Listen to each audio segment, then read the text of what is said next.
Konnichiwa, minasan. It's Gray from Wakizashi's Teahouse over in Japan. How are you doing? Are you good? Are you genki?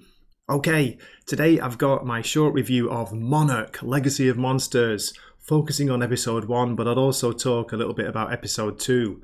It's an American monster TV series created by Chris Black and developed by Black and Matt Fraction. Okay, here are my thoughts on the show so far. If you come into this series hoping for monsters, you will be disappointed. Monarch Legacy of Monsters is all about the human characters and tells a story strong on soap opera drama and light on kick-ass kaiju action. Now, there's nothing wrong with character drama if it's done well.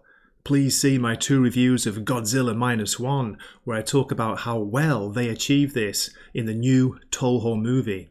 Unfortunately, in the first 2 episodes of Monarch, the human drama is mostly cliched and formulaic. In that, I mean that it follows a familiar formula that we keep seeing in a lot of modern TV and movie content. I think this is mainly a problem with the writing. You can almost hear the pen ticking off the boxes of the rumoured checklist that is said to be favoured by most modern major production companies and studios. The bad father trope. Check. A strong, young, diverse female character who is a tech wizard. Check. A foolish and prejudiced male character who is in the military. Check. Another strong female character who has to educate the foolish male character. Check. Please allow me to elaborate a little by covering some of the opening plot of episode 1. There will be some spoilers.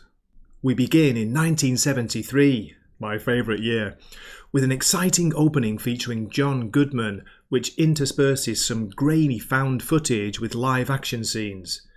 He is running through an island jungle, being chased by a giant spider-like monster. Yes, we all cry. This is what we came for.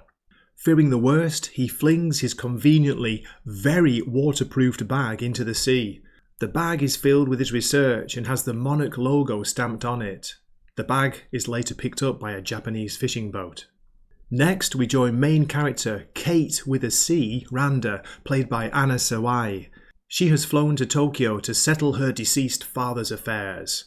It's 2015, 1 year after the Godzilla attack in San Francisco, seen in Gareth Edwards' excellent 2014 movie. I like the fact that we see Godzilla warning signs, evacuation points, and even missile defences in the city streets of Tokyo. Kate is having frightening flashbacks of her part in the San Francisco event.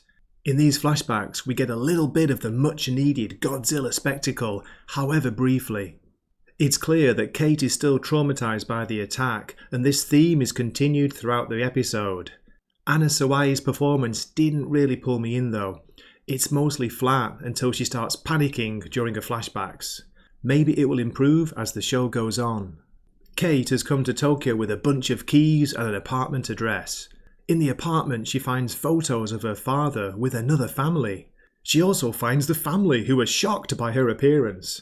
It turns out old Daddy Dearest had been living 2 lives with 2 different families, one in the States and one in Japan.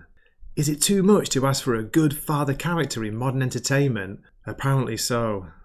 One member of this new family is Kentaro Randa, played by Ren Watabe. He is just as shocked by the news that he has a half-sister he never knew about. After a lot of bickering and denial, Kate and Kentaro band together and start looking into the mystery of their father's disappearance. They are aided by Kentaro's tech genius buddy, May, played by Kiersey Clemens. Let me give you the Wikipedia description of May's character. An American expat with a roguish exterior that she uses to protect herself as well as others. Whether it be deciphering a code or finding the loophole, she is always 3 steps ahead of everyone around her. Sound familiar? All sarcasm aside, despite the stereotypical role, she's probably the most interesting character of the 3, and Clemens delivers a decent performance. Ren Watabe as Kate's half-brother is just okay in the role. In a second plot, we find ourselves in Kazakhstan back in 1959. This is where we meet Keiko Miura, the strong female scientist who has to educate the foolish male military character.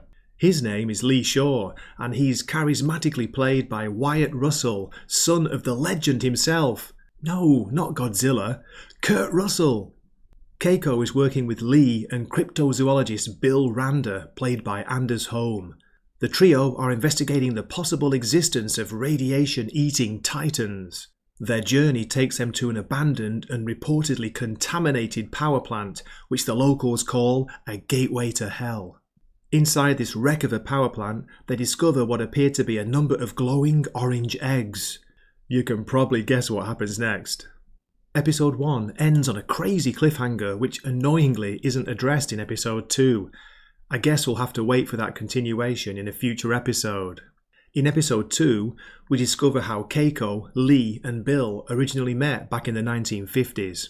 We also get more information on the mysterious Monarch, jokingly referred to by one character as like the CIA but for Godzilla.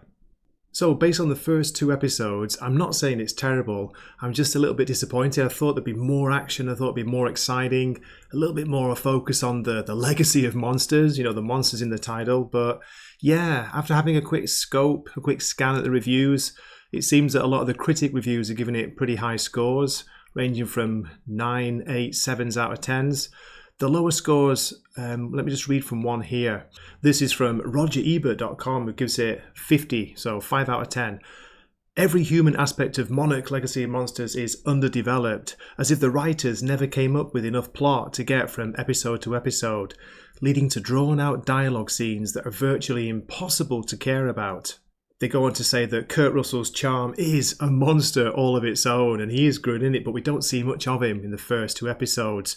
I think his son, Wyatt Russell, he's the standout performance so far from me. So yeah, that's it for my basic initial reaction. Hope you enjoyed it. Do let me know what you think of the series so far. Are you watching it? Have you seen the first 2 episodes?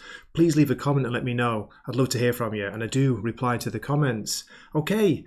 This has been Gray from Wakizashi's Teahouse. I'm signing off for the night here. Matane.